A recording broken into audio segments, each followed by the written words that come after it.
So with that, help me welcome.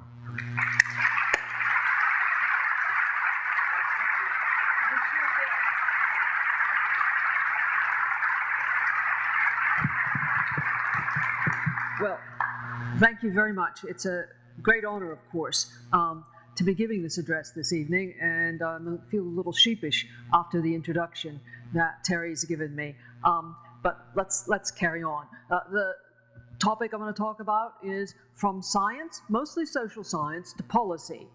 What's evidence and what's so good about it? I'll begin with setting the problem, which is getting policy prediction right. Okay. Hello? Oh, okay. I just heard voices in the back. I thought maybe you couldn't hear me or something. The Bangladesh, I want to talk a bit about the Bangladesh Integrated Nutrition Program. The World Bank estimates that in developing countries, 178 million children live under five, are stunted in growth, and 55 million are underweight for their height. Malnutrition leaves the children vulnerable, as we know, to severe illness and death, and it has long-term consequences for the health of survivors. The bank has funded a wide range of nutritional interventions in developing countries in Latin America, the Caribbean, Africa, and East and South Asia. This included the Bangladesh Integrated Nutrition Program, or BIMP, modeled on its acclaimed predecessor, the Indian Tamil Nadu Integrated Project.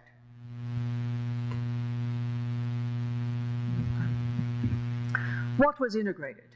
Feeding, health measures, and centrally, education of pregnant women about how better to nourish their children.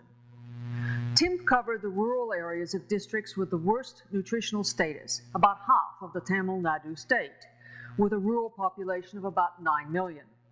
Malnutrition fell at a significant rate.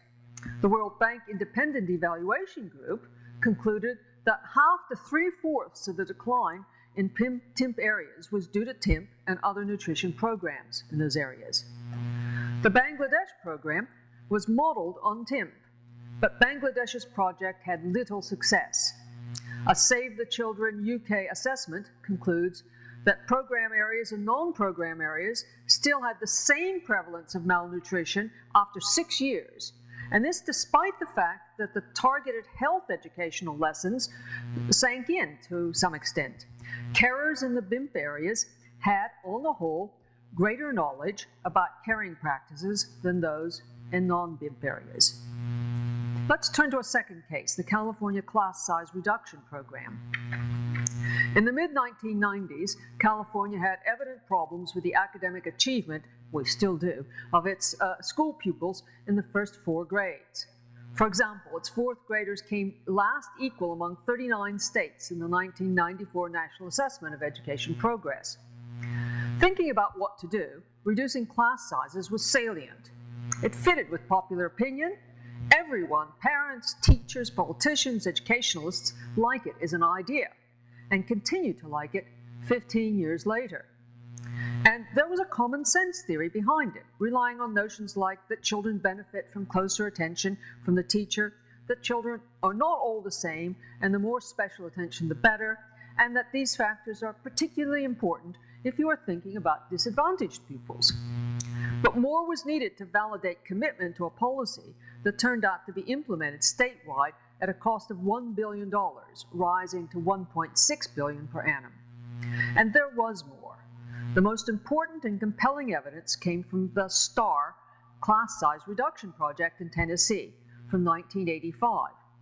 STAR was designed to be evaluated using a randomized controlled trial, or RCT, which I'm going to talk about a lot. That evaluation concluded, among other things, that students in small classes performed better at all of the first 4 grade levels than did students in larger classes.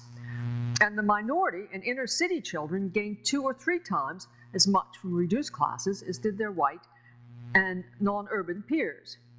It thus confirmed an earlier meta-analysis that showed, on the basis of studies that were not so rigorously designed, that large advantages can be expected to occur when class size is reduced below 20. It also confirmed common sense and popular opinion. So it is no surprise that the policy of small class size was adopted on a large scale in California when they had the money to do so. But the hoped-for results did not occur. Exhaustive evaluations, ending with a third report in 2002, as rigorous as the Tennessee evaluation, could find no conclusive link between class size reduction and student achievement in California. In particular, there were no greater effects among disadvantaged children. So, question, why did these programs fail? But before that, we had better ask, why should they have been expected to succeed? Now, one of the central reasons is that both cases are self-conscious examples of evidence-based policy. And the evidence base was solid. In the California case, what is usually counted as gold standard, in fact, evidence from a well-conducted, randomized controlled trial. Now, evidence is altogether a very good thing. In particular, we should like our predictions that a policy or a piece of technology will work if we implement it to be well supported by good empirical evidence and not by mere wishful thinking or unsubstantiated theory. That's what the evidence-based policy movement, so vocal in the last decade and a half, has been arguing, and all to the good. Still, I quarrel with this movement. I quarrel with it because it has narrowed focus to a single step in what must necessarily be a long and complicated argument to underwrite our hopes that a proposed policy or piece of technology will work as predicted. Standard evidence-based policy guidelines urge that we have extremely solid, indeed gold standard, support for one premise in this complicated argument. They make little, often no mention of the information called for in the other premises. This won't get us very far in securing the warrant we need. After all, remember that an argument, just like a chain, is only as strong as its weakest link. Now, the problem of how to use evidence from good studies and pilots to predict whether a policy will be effective, if implemented, is a general one. And it is a mega problem. It affects us all.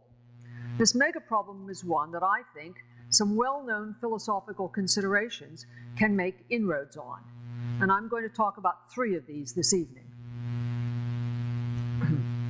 The first stresses the usual philosopher's refrain. What do you mean by that? That's what we're always asking, right? The second is a standard lesson about the structure of the causal principles that underwrite prediction and what it takes to call these principles into play. The third is a worry, shared in pockets across the social sciences from economics to ethnography, that generalizations in the social sciences are very often not all that general. So, I want to go on to a section I call Let's Get Straight What We Are Talking About. RCTs, or randomized controlled trials, proponents argue, are the gold standard for warranting causal claims. But there's startlingly little attention to what these claims claim. In particular, there's widespread conflation of 3 distinct kinds of causal claim, and RCTs are especially good only for the first. 3 kinds of claims: it works somewhere, it works in general, it will work for us. Okay. I suggest those are 3 distinct kinds of causal claims, and they have distinct implications, and there are distinct kinds of methods that are appropriate to warranting them. Okay. I suggest, to see the conflation, I suggest we look at a typical example from a couple of seriously concerned economists working at MIT and the Jameel Poverty Action Lab. So here's the example. There's Esther Duflo and Michael Kremer, who helped spearhead the movement for RCTs in development economics. Now already, in line 5, let's pass on to this. Already in line 5, in one single sentence, all 3 kinds of claims are mixed together without note. And here's what Duflo and Kremer say. The benefits of knowing which programs work extend far beyond any program or agency, and credible impact evaluation. Well, now, impact evaluation has to do with showing that a program worked somewhere.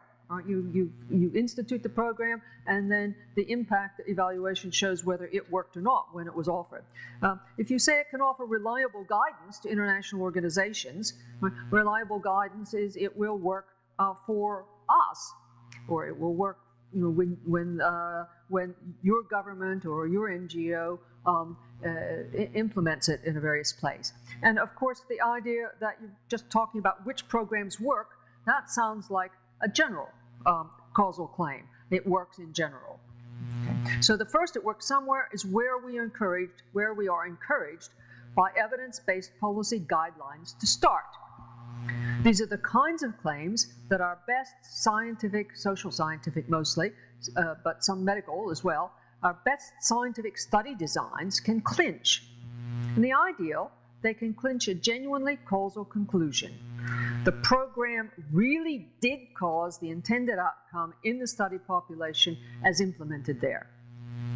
So you can nail down the causality. The third kind of claim is where we want to end up.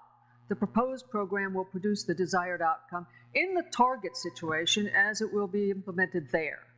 The middle, general or shared causal claims, is the central route by which it works somewhere can make for evidence that it will work for us. Programs don't produce results by accident, and just in case they do, the accidental outcomes aren't the predictable ones, and you want a reasonably solid prediction about what outcomes your policy will produce. Predictable outcomes for your situation will be produced by causes acting in accord with causal principles that hold there. So a causal principle for your situation, connecting the cause and effect, is a sine qua non for your policy to work for you. Now, I don't like to be technical in a big evening talk like this, but I'm going to use one equation and refer to it throughout. If you don't like equations, you should take my word for some of the claims I make. It's going to be very simple because it's very diagrammatic. So without significant loss of generality, we can assume that causal principles look like this. Oops. Terry's used his computer rather than mine, and the formatting's been messed up a bit. Okay. It used to be pretty and all on one line, but okay. Anyway, here's a causal principle. Y is the effect that we're looking for. X represents the policy variable. X is the policy variable. It represents the policy we are considering. And W represents the net contribution of all the other causes that might affect Y. U refers to the units, the individuals in the population. Now, when we want to know whether the policy can genuinely affect the desired outcome or not, beta is the clue. If it is universally zero, if you had a principle that didn't have beta there, beta was zero, then X wouldn't be there. So if beta is universally zero, then the term involving X is phony. It's not really there, and the policy is not genuinely a cause of the desired effect after all. And we do it this way because actually a lot of our study methods are designed exactly to find out what the value of beta is. So we are now in a position to answer the question, what's so good about RCTs? RCTs are regarded as gold standard evidence for causal claims. That's because, in the ideal at least, ideal of course, but I'm only going to talk about really ideal cases, the RCT can tell us for sure about beta. An ideal RCT randomly assigns individual participants in the study, that's the U's, those represent the individual units or people in the study, or plots of ground that you're going to put fertilizer on. So an ideal RCT randomly assigns individual participants in the study into two groups where the cause under test, the proposed policy, is universally present in the treatment group and it's universally absent in the control group. No other relevant differences are to be obtained in the two groups. And that's part of what the study design is engaged in trying to assure. Okay. So no other relevant differences are to obtain in the two groups. The standard result measures the average so-called treatment effect, which is the average of the outcome in the treatment group minus its average in the control group. We are looking to see if the treatment group does better on average than the control. If the standard assumptions for an ideal RCT are met, then if the average treatment effect is positive, so too is beta, which means that X genuinely appears as a cause for Y in the principle L. The principle like L, that's supposed to be true in the study population. That's the beauty of the randomized controlled trial. It can, in the ideal, assure us that X is a genuine cause of Y in the study population. And it can do so in the absence of almost all substantive causal assumptions. Notice, though, that we can learn that the cause works in the study population, though not about how it works or why. But here's the beauty of it. We can learn that without making any assumptions about how it works or why. That is part of the appeal of RCTs for social policy, where we reckon we don't have much secure background knowledge to build from. RCTs, so the adverts go, can provide knowledge without need for theory.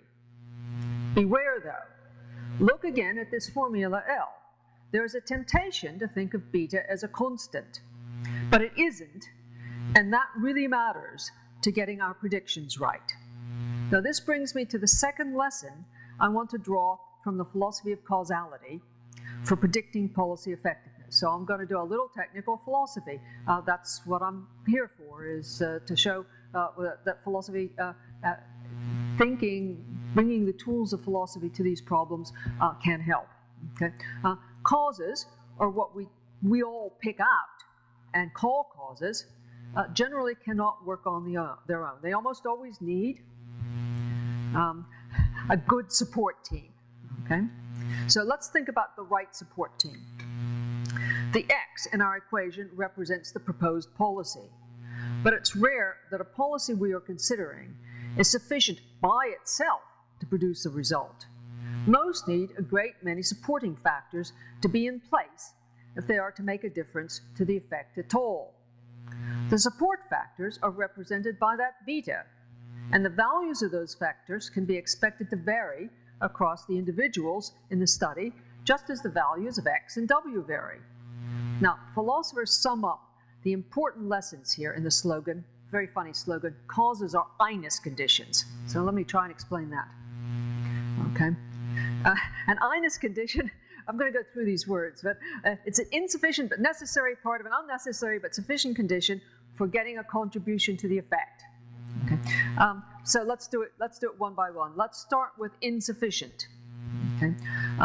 Small classes are not enough by themselves. They are insufficient for learning. This is just what is supposed to have gone wrong for the California class size reduction program. The program was rolled out statewide over the course of a year. Within a short time, classes were cut in half. That had knock-on effects. The number of teachers needed doubled, and so did the number of classrooms. But there weren't twice as many good teachers, and there wasn't twice as much classroom space available. So teacher quality went down. Students were taught in places not geared to promote learning, and other programs that support learning closed to free up classroom space. Now, think of slotting this into our formula. Okay, there's our formula. So, class size reduction is the policy variable X. What goes into beta? Well, two factors stand out in the post-hoc analysis of why the California program did not achieve its intended results: availability of space and of good teachers. In Tennessee, the project, which was not statewide, involved only schools that had available space. In California, there was often not enough spare space. So sometimes space was found, but it was not as good as existing classrooms, and space was taken away from other activities which might be thought important for student achievement: special needs, music and arts, athletics, child care programs. Okay. Second, Tennessee had no shortage of qualified teachers to staff the reduced size classes. But California had to hire an additional 12,000 teachers, and many of these, not surprisingly, were unqualified. An adequate number of qualified teachers is a key condition for realizing the class size reduction effect. So these two, right, properly qualified teachers and proper space, make up our beta. Another class size reduction, altogether, class size reduction plus good teachers plus proper space, that's X plus beta, are sufficient to produce the expected contribution to learning. So, okay. That's the S in I-ness. And so our story goes. Okay? Each is necessary if that combination is to produce a contribution. So without the quality teachers, class size reduction just couldn't do the job it was supposed to.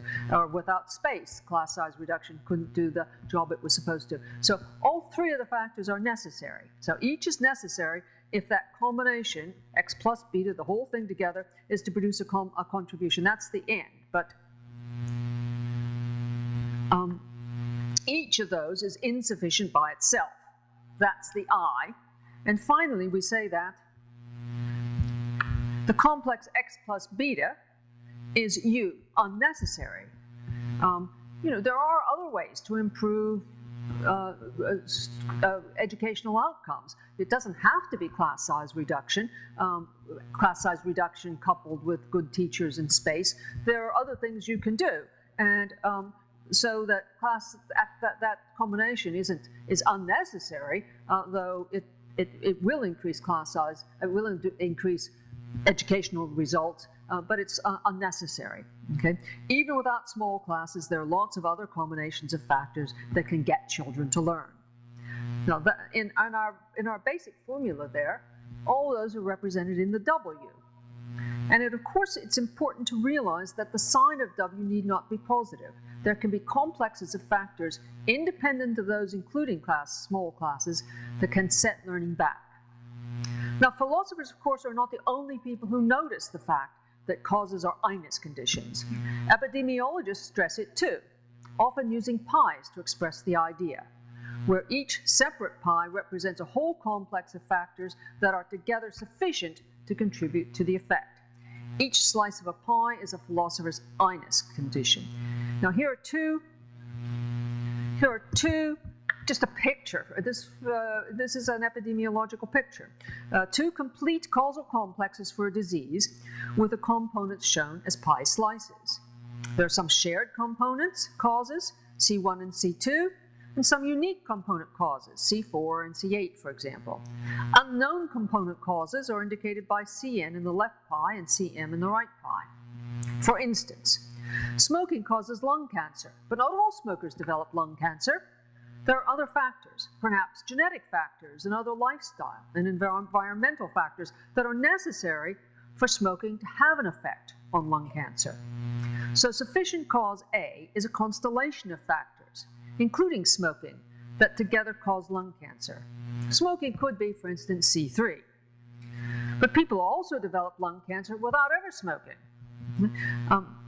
Sufficient cause B is a constellation of factors, not including smoking.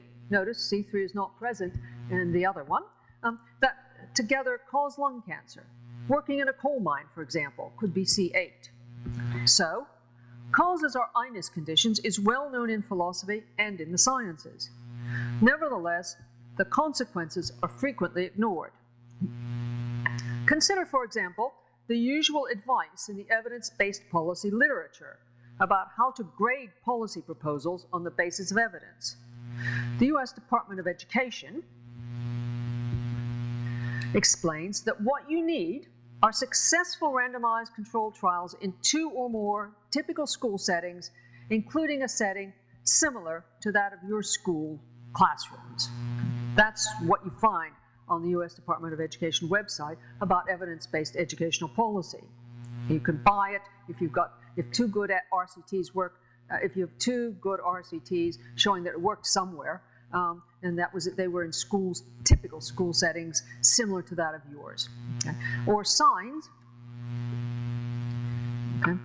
Science, which is used to help set best practice for the UK National Health Service, so it has a big effect on me what science does.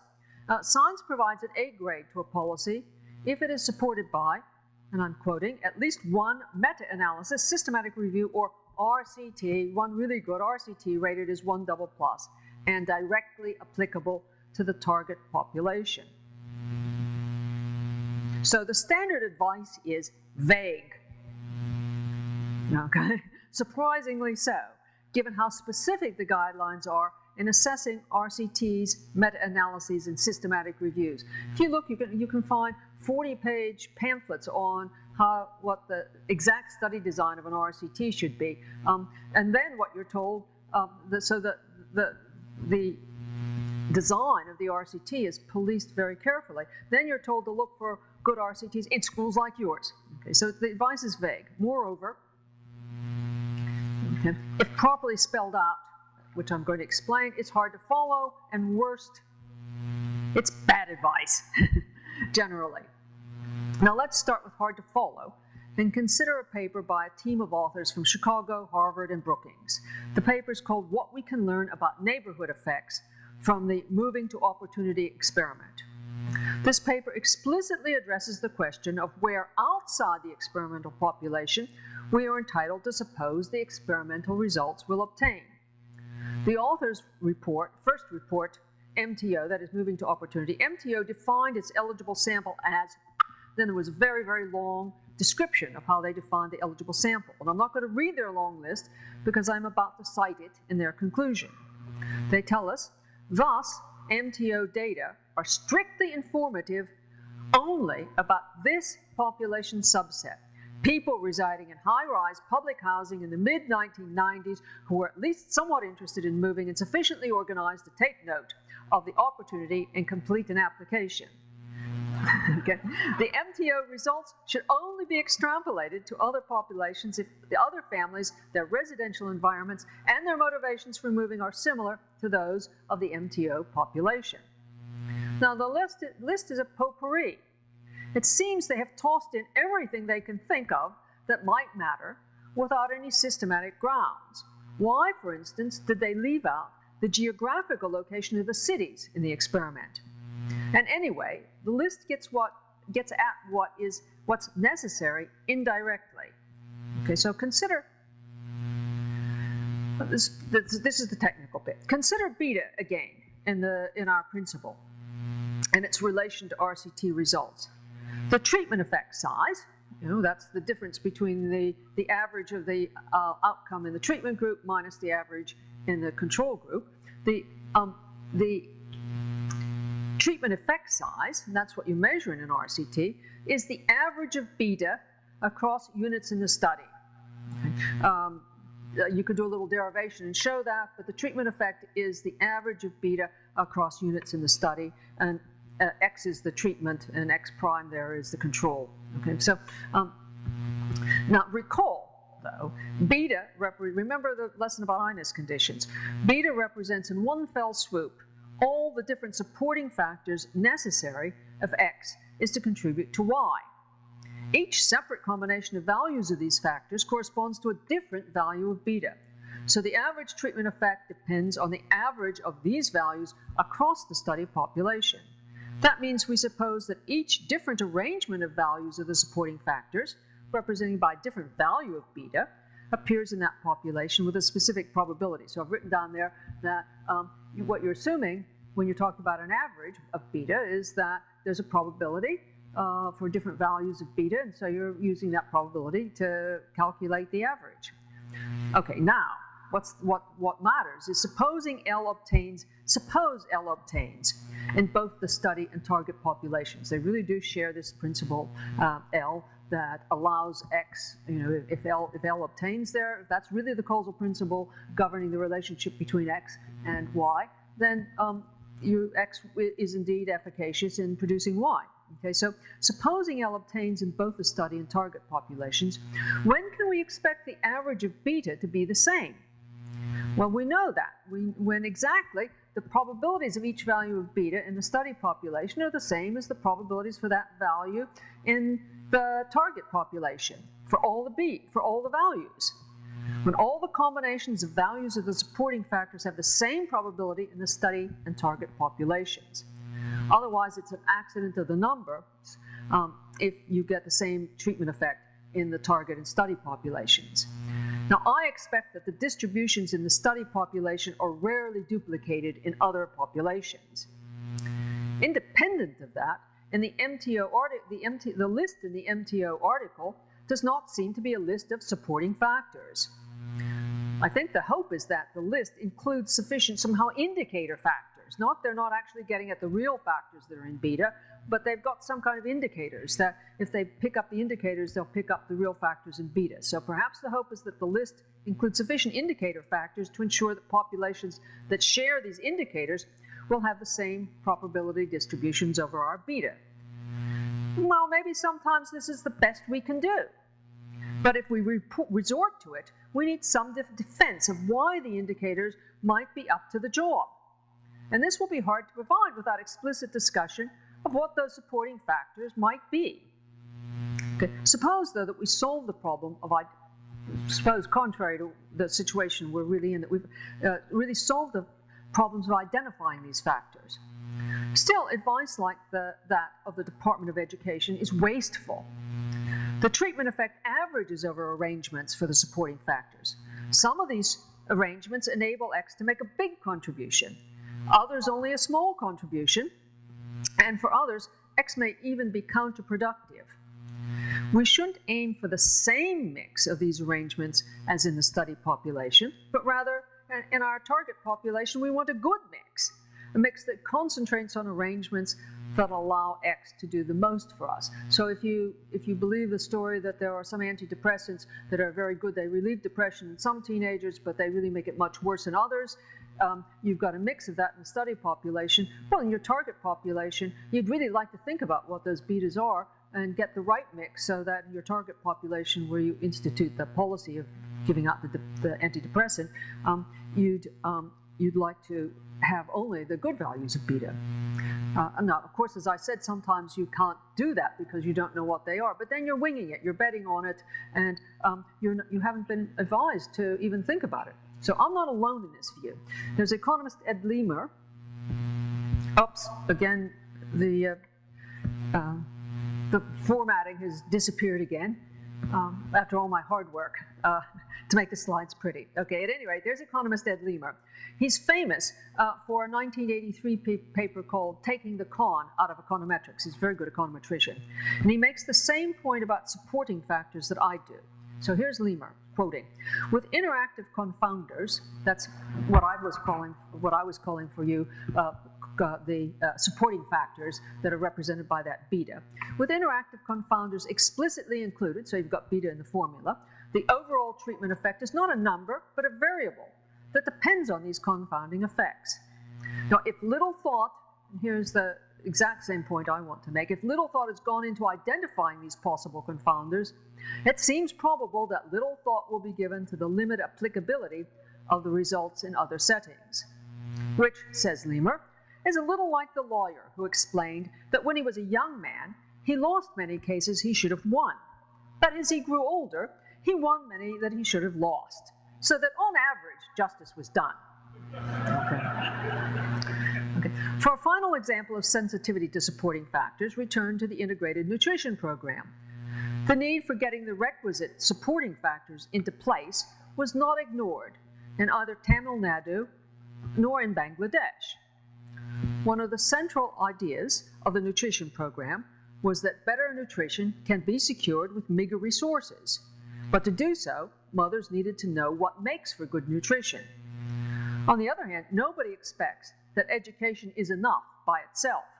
You can't feed children better if you can't feed them at all. So the educational program for mothers was coupled with a supplemental feeding program. So that was the helping factor. Would have been represented in the beta. Nevertheless, the results were disappointing in Tamil Nadu. And to see what is supposed to have gone wrong, despite the presence of a good support team, let's turn to my third philosophic lesson, which is about shared laws. So I'm afraid we're going to look back at L again, okay? And RCT can show that X genuinely figures in a causal principle like this one, that holds in a study population. That's what the RCT shows. It shows that X is really there in the causal principle for the study population. This, however, if you just think about it for a second, right? This provides no evidence that X is a cause in the target unless the target and the study share L. L must be general to at least that extent. But the stretch of L is in no way addressed in the RCT, and for the most part, generality cannot be taken for granted. That's because laws like this are fragile and local. So the kinds of principles relevant for policy effectiveness are both local and fragile. They are local because they depend on the mechanism or the social organization that gives rise to them. Now, economists know about this kind of locality. The Chicago School in Economics, like Nobel Prize winners Robert Lucas and Milton Friedman, the Chicago School notoriously used this locality as an argument against government intervention. The causal principles that governments have to hand to predict the effects of their interventions are not universal. They arise from an underlying arrangement, says the Chicago School, of individual preference, habits, and technology. And the principles we have to hand to make predictions about the economy are tied to these arrangements. Worse, according to the Chicago School, these principles are fragile. When governments try to manipulate the causes in them to bring about the effects expected, they are likely to alter the underlying arrangements responsible for those principles in the first place. So those very principles you were using to predict how your intervention, what outcomes are going to come from your intervention, those very principles no longer obtain. Your very act of introducing the intervention undermines the very structure that allows the principle to hold. Or consider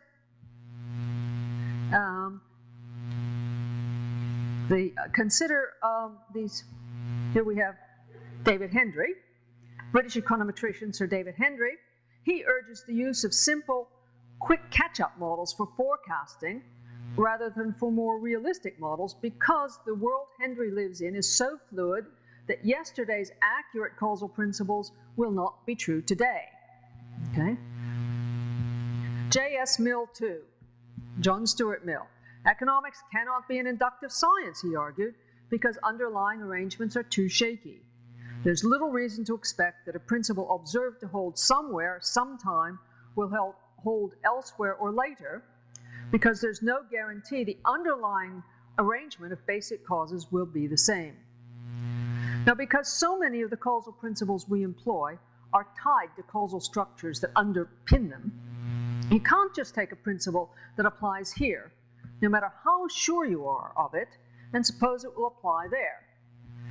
Just consider this Rube Goldberg device, okay? Flying a kite at A will sharpen a pencil over there at the end. You see the pencil being sharpened right at the end of the picture, okay? So flying a kite will sharpen a pencil, and it will do so reliably and repeatedly. So long as we stick to this same situation, this claim will pass the most rigorous of randomized controlled trials. But I wouldn't advise you to fly a kite to sharpen your pencils. The causal principle that ensures it works is local to just this underlying structure. Now, simple induction from one case to another is no more warranted in policy and technology than anywhere else.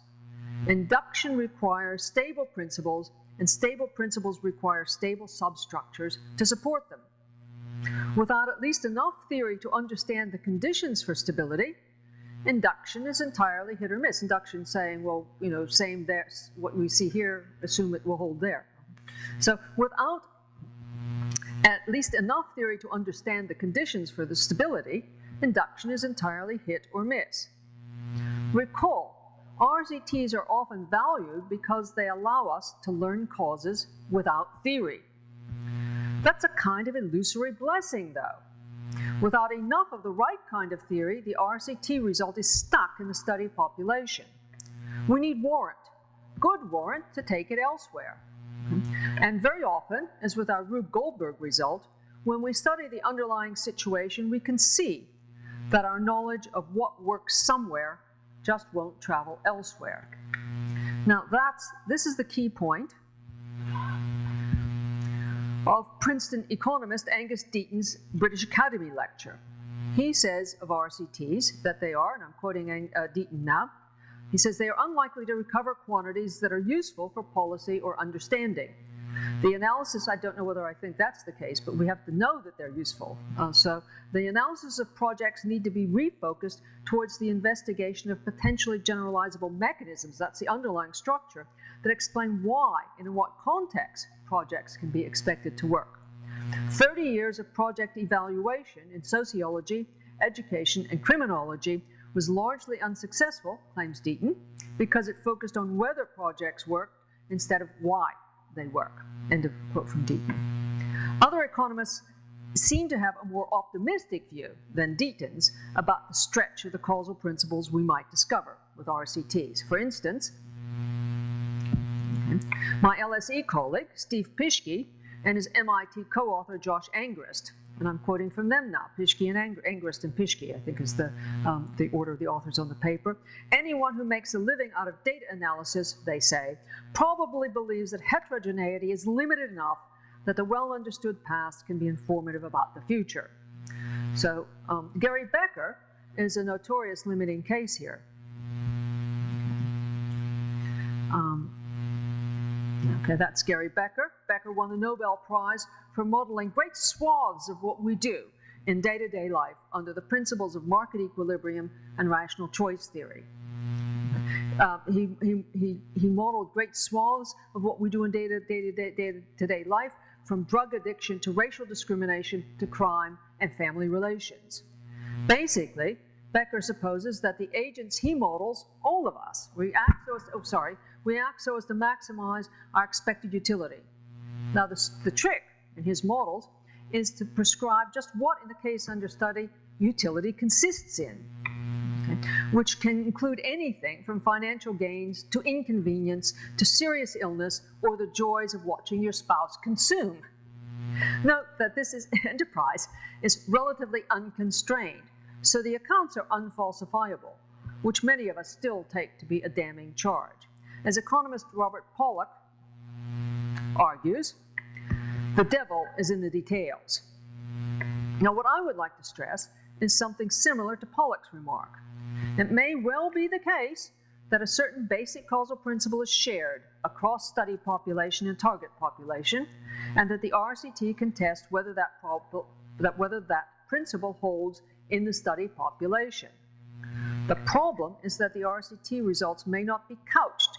So here's a new problem. The RCT results may not be couched in terms of the features in the shared principle, and for very good reason. For an RCT to guarantee valid results, the treatment and the outcome need to be specified very precisely in order to ensure, well, that's part of the study design. You want to make sure that every member of the study population gets exactly the same treatment, just that very treatment and no others. That means that the concepts reported in RCT results will generally be very concrete. But features that are shared across locations, across cultures, across time, are likely to be far more abstract. Now, this is apparent from our Rube Goldberg machine. Okay. The principle that flying kites sharpens pencils is local to that situation, but the flying of the kite followed by the opening of the door, followed by the fleeing of the moths, also instantiates other principles. These are principles we can expect to hold far more widely. So we've got the flying of the kite opens the little door. Okay. Now that's an instance of a principle of force on one end of a pulley lifts weights at the other end. Okay. Then the next thing is that the door opens and the moths flee out, and that's an instance of a principle that says breaching a closed container allows its contents to escape. So the success of the Rube Goldberg machine puts these principles to test in the study population. But you couldn't know that without already having a lot of serious theory. You have to know about pulleys, for instance, and closed containers. So you couldn't know that these principles are being tested in the Rube Goldberg machine without having a lot of serious theory and employing the associated theoretical concepts. Now, let me do something more practical than illustrating with the Rube Goldberg machine. The Bangladesh nutrition program provides a vivid example. Looking at the standard account of what went wrong, we will see that issues about shared principles and levels of abstraction, what level are we using, what concepts are we using? Are we using concepts of a kite flying, or are we using a more abstract concept of pulling on one end of a pulley? Okay.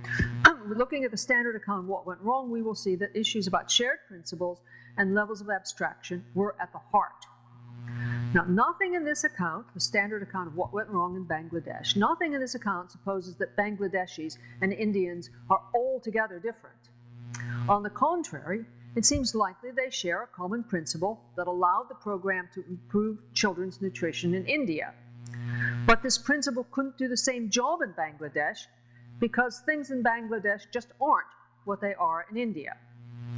Okay, so let me give an example, give you the standard analysis of what went wrong so you can see what I'm talking about here. I imagine that those who adopted the program in Bangladesh expected Bangladesh and India to share a simple common sense principle. The principle was this: better nutritional knowledge in mothers plus food supplied by the project for supplemental feeding improves the nutritional status of their children. Okay, but they did not share this principle, Bangladesh and India. It was a principle that held in Bangladesh and in India and Tamil Nadu, but it turned out not to hold in Bangladesh. And probably this is the principle people believed in when they put the program in place. Now, the first reason for the lack of impact in Bangladesh, it seems, was leakage. The food supplied by the project was often not used as a supplement, but as a substitute, with the usual food allocation for that child passing to another member of the family, or so says the Save the Children report. So the principle better nutritional knowledge in mothers plus food supplied by the project for supplemental feeding improves children's nutrition, that principle was true in the original successful cases, but not in Bangladesh. Okay, so now we know about food leakage.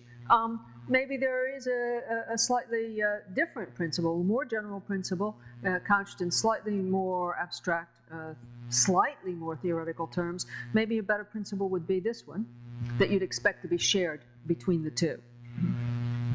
So what about principle 2? Better nutritional knowledge in mothers plus supplemental feeding of children improves nutrition. This is a principle about features at what I would think of as a higher level of abstraction. I think it's useful to think of them that way. They're at a higher level of abstraction than those in the first principle. In the successful cases in India, the more concrete feature, food supplied by the project, constituted the more abstract feature, supplemental feeding, but not in Bangladesh. The same principle may have held in the two places, connecting the same abstract features, but what constituted those features more concretely were different in the two places. Now, a second major reason for the lack of positive impact also depends on different relations between the abstract and concrete in the two places. It's labeled the mother-in-law factor by Howard White, who also points out what I call the male shopper factor. Excuse me. So I quote from Howard White. The program targeted the mothers of young children, but mothers in Bangladesh are frequently not the decision makers with respect to the health and nutrition of their children. For a start, women do not go to market in rural Bangladesh. It is men who do the shopping. And for women in joint households, meaning they live with their mother-in-law, as a sizable minority do, then the mother-in-law heads the women's domain. Indeed, project participation rates are significantly lower for women living with their mother-in-law in more conservative parts of the country. That's the end of the quote from Howard White. Well, White's analysis suggests moving yet another step of abstraction to find a shared principle. Okay. So here's principle 3. Better nutritional knowledge results in better nutrition for a child in those who provide the child with supplemental feeding, control what food is procured, control how food gets dispensed, and fourthly, hold the child's interests as central in performing the above tasks. Now, just as food supplied by the project did not count as supplemental feeding in Bangladesh, mothers in the Bangladesh program did not in general satisfy the more abstract descriptions here in B and C. The all too common fact that things in one setting may not be what they are in another makes real trouble for the use of RCTs as evidence. The previous successes of the program in India are relevant to predictions about the Bangladesh program only relative to the identification of the more concrete feature mothers with the more abstract features in B, C, and D. But not all of these identifications hold, so the previous successes are not evidentially relevant. So the lesson of BMP is that the way abstract and concrete features relate implies that the same isn't always the same. And this limits the usefulness of "it works somewhere" claims for predicting it will work for us. But the very same facts about the relations between the abstract and the concrete equally imply that in different contexts, very different things can be the same. For instance, mothers-in-law and mothers might be the same. And because of this, "it works somewhere" claims can support policy predictions in contexts far away and very different from the study populations that warrant them. Okay, I turn now to concluding. We can do better at predicting policy effectiveness, and philosophy helps show how. RCTs can help too, as their advocates maintain, but it takes a complex argument to back up the prediction that a policy will work for us as, when, and how we will implement it. And knowledge that the policy works somewhere, which is the kind of claim an RCT can clinch, is at best one premise in such an argument.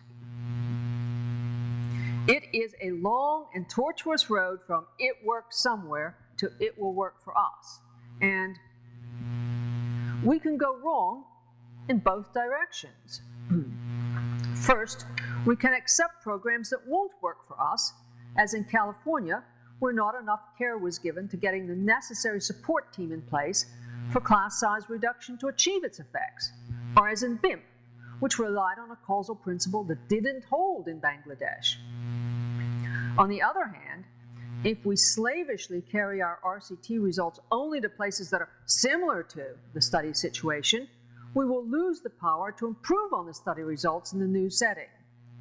In the study population beta, remember beta represents the support factors, in the study population, beta takes a range of values, both good ones and bad ones that increase the effect of the policy and ones that make it impossible for the policy to work.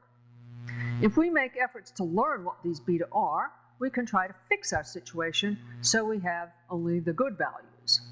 And if we have no idea what these factors are, that's often the usual situation, and why RCT advocates say, well, they don't worry about the rest of this long argument. If we have no idea what these factors are, how are we to move beyond our experiment after all?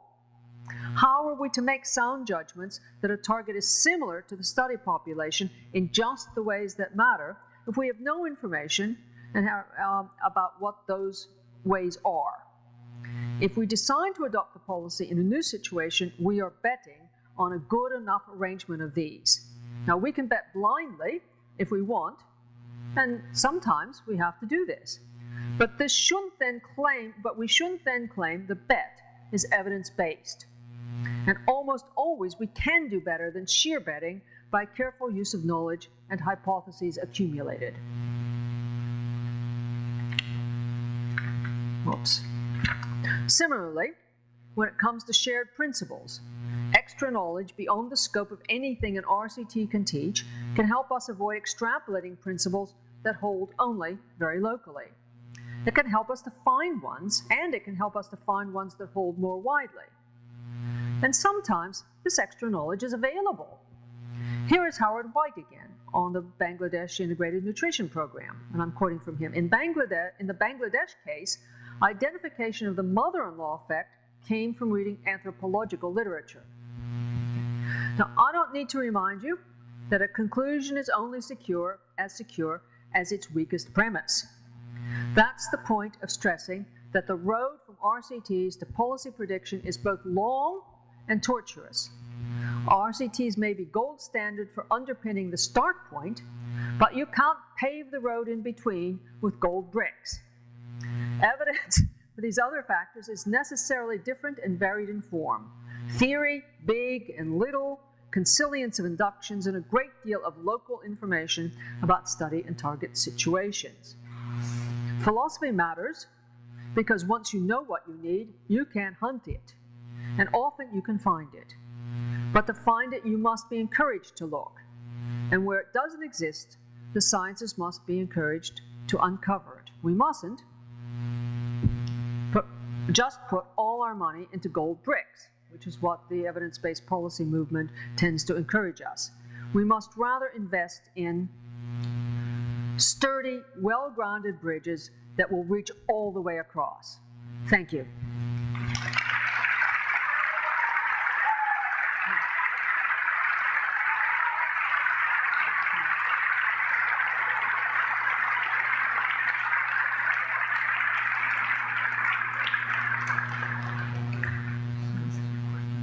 Yes.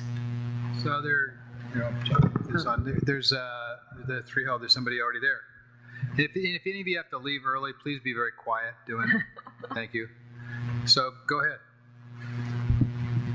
Hi, thanks very much for this talk. I'm a physician activist, and just the story that you gave depicting what happened with Californian educators brings to mind what's going on with healthcare reform and the often exaggerated usage of evidence-based approaches. As I think about even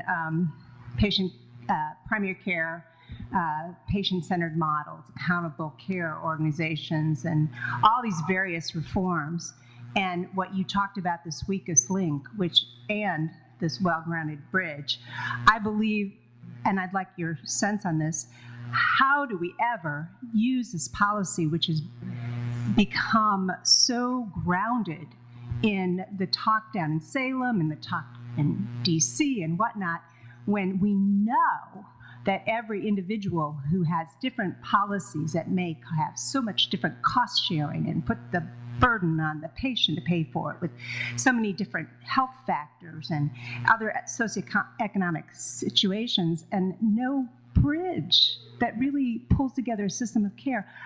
How do we deal with this as policymakers? What kind of response do you have for that? Well, thanks. Yes, thank you. That's an important observation in a case where I agree we see exactly this failure to build the bridge. And well, as policymakers, I know what I would do, which would be to fund a more and a different kind of research that tells you how to build the bridge, helps you build the bridge. So that's what I would do if I were a policymaker. I think the problem is that there's both the politics and a kind of scientific attitude in the policymakers that won't allow us to do that. So the best I can do is come and tell you, look, I mean, I think it's pretty obvious, and it's something that few people would disagree with, the story about the epidemiological pies and the need for understanding the helping factors. It's just that there's that we don't have the political will to go there.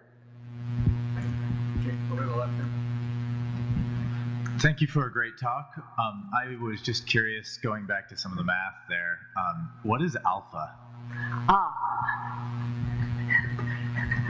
Let's see. So if anybody remembers alpha. Sorry. Oopsie. Stop. It doesn't want to stay there. I don't know what's wrong with Terry's. Okay. Alpha is usually represents some kind of just base level that an individual might have, independent of what you think of as active causal factors.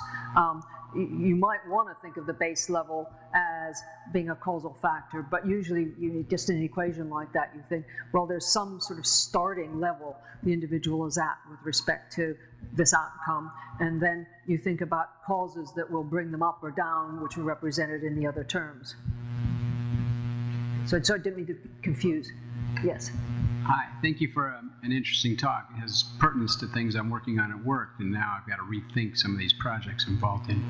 But if I understand what you're saying, is when we see an RCT, we can say, yes, this applies to my topic, but what I really need to do is look at the beta component and say, that's the things I don't have to say applies. Those are the things I have to understand and say, why did it apply? Yes. Is that right? Well, that's one of the things. That's one thing is pay attention to the beta. The other is pay attention to, and how do you do this? That just is an issue about doing proper science. Pay attention to the kind of description of your giving of the program itself and the outcomes, because it might be that you've got far, far too narrow a description to allow the results to travel. When you get and moreover, when you get a more general description that really can travel, that the RCT both supports the more concrete and the more general. When you get a more general description that will travel, you then have to think how to sort of, in a sense, how to get back down the ladder of abstraction. What in the new situation constitutes somebody who is in control of the food distribution? So you have to think about get the right description of what's going on in your experiment, and then you also have to think in the new case what the correct instantiation of those concepts really is, and it might not look the same. The very same concepts might not look the same in the new case. So it's both getting the betas and getting the right level of description, and getting the right level of description is a kind of standard scientific problem that needs, and we do know how to think about it. We do that all the time, and that's what we do in science. But again, attention is being distracted. Sorry, what I want to say is the evidence-based policy movement has focused all its attention on this one aspect, and doesn't, you're not encouraged or instructed to do the other job, though all scientists, I think, know you need to do the other job. Thank you for explaining these complex, important ideas in a relatively clear way that is easy to understand. It certainly makes me think of the fiscal crisis of 2008 and the tremendous misuse of models where historical data, not including subprime lending, was extrapolated to say current lending that included subprime lending is not correlated and will not lead to a widespread crisis. Whether that is due to self-deception or corruption is, up to debate, of course. It has been said that human history is a race between human innovations for the good and human innovations that are very destructive, most obviously the atomic bomb. I was wondering what you think about the future of humans as we try to win this race. What do you think the world will look like in 50 years? And clearly we have enormously complex problems in terms of the global economy and global warming that we have great trouble modeling and predicting. And to the extent that we can use our models correctly, do you think our downfall will be other issues such as moral hazard or an election cycle that rewards short-term thinking instead of long-term thinking? That's a big question, isn't it? Well, I'll tell you, I'm terrified about global warming, and I don't think you need a lot of people I work with stress that you don't need cutting-edge climate models to have extremely good evidence that global warming is happening, that it's happening at a heavy rate, and that we're contributing to it. So one of the things I think is important is to gather and look, to recognize that you can gather evidence for claims that are far short of having wonderful, all-encompassing models. So I'm terrified about global warming, and I think it's a political issue, not a scientific issue about whether it's happening or not. So that's one of the things I worry about the future for the next 50 years. I also think that we don't, but again, these are opinions about which models are right and where the evidence goes. I also think that we have good models that we should have much more regulation than was, for instance, considered in Basel II. But that's a serious economic question about what kind of models one should have and one should use. And it's a scientific question that we. But the other question is, if you've chosen the right models, who's got the will to follow through on the advice they might suggest? Yes. How would you model something that's really unexpected, that has no predictable pattern? No idea. There are people who try to answer that question, but it's not one of the things that I've got. Have studied at all. Okay, and as a side note, on slide number 28, children's, it's supposed to be the apostrophe. The apostrophe's in the wrong place. Yeah. Thank you very much. I can blame that on Terry's. He lost my formatting.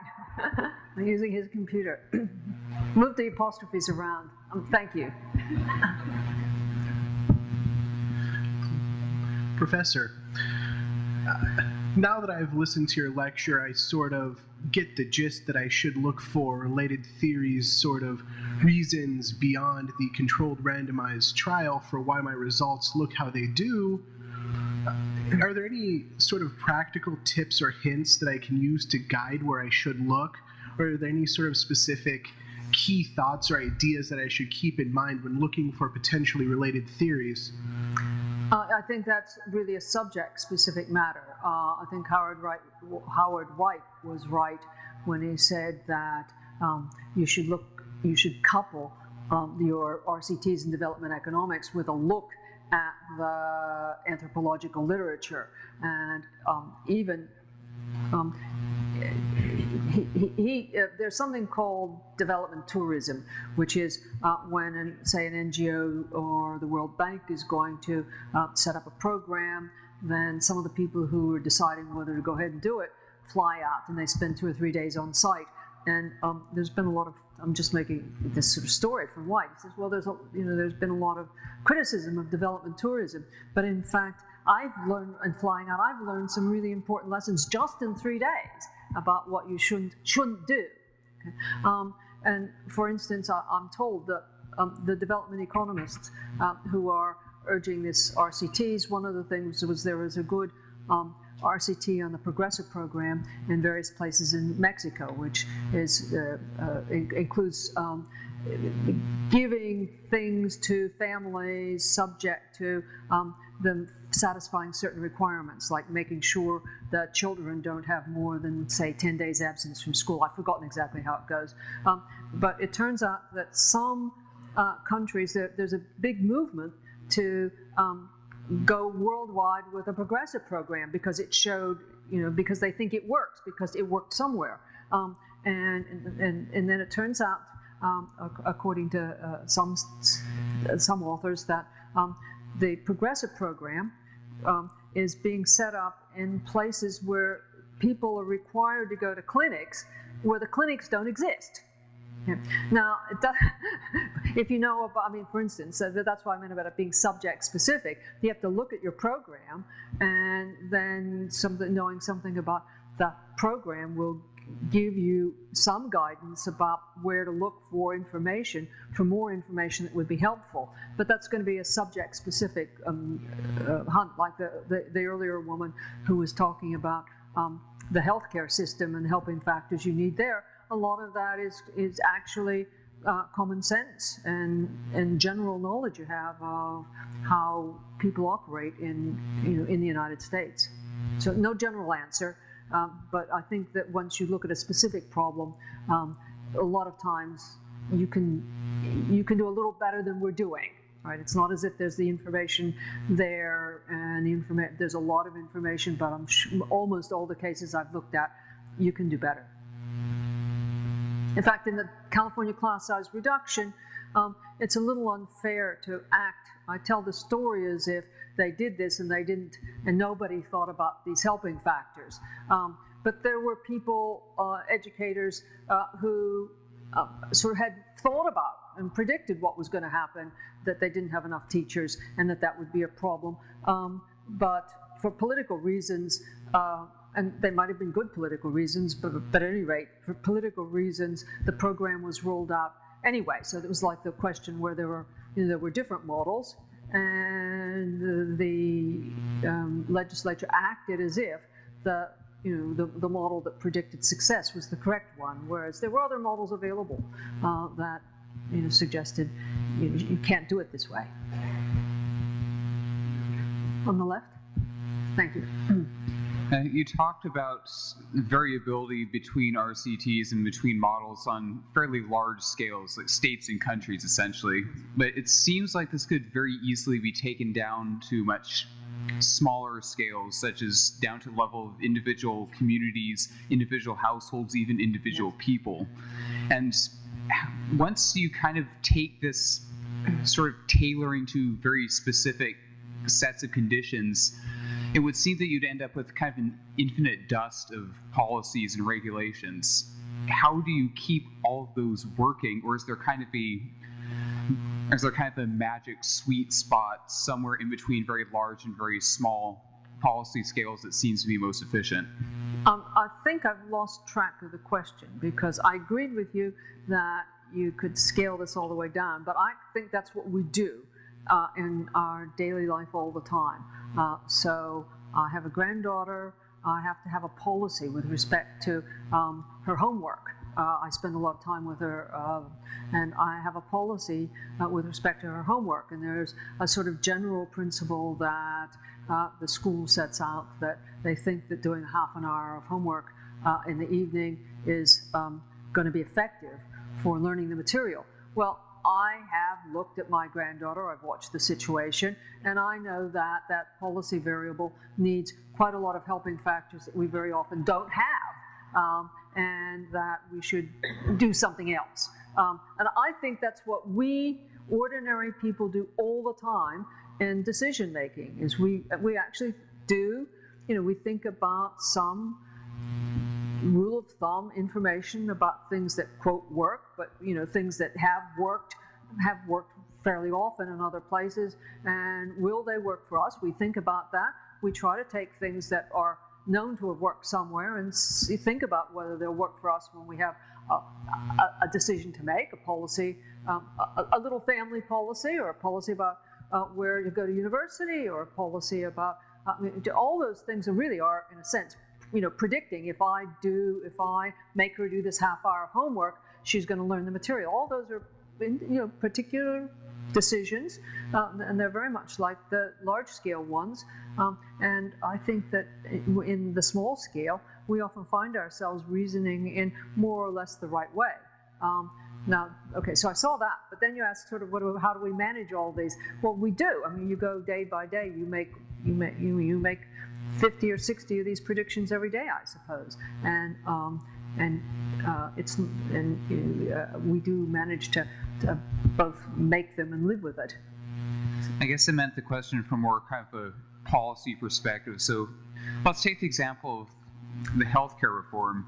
If you assume that one kind of healthcare planning works in one community but not necessarily in other countries or other communities around the country, how do you get a kind of a central approach to managing such a complex and such a diverse system that still remains efficient and equitable throughout the hard work? That's the only answer I have, right? You really have to think about it and work at it, but even just recognizing what the problem is in your way, I think is a good start on where the hard work should be.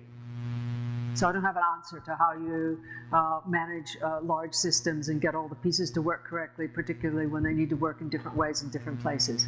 Thanks. Last question. Just a short question. On the left, on the right, where? Over here. Oh, I'm sorry. Sounds seem to be coming from over there. There's one more on the left, too. Okay. Which has been more harmful to our policymaking decisions? Poorly used RCTs or justifications with bad science? There's a zillion decisions being made, and which has been more harmful, I don't know. I suspect that the evidence-based policy movement hasn't had. It's a really good movement. I mean, we need to put.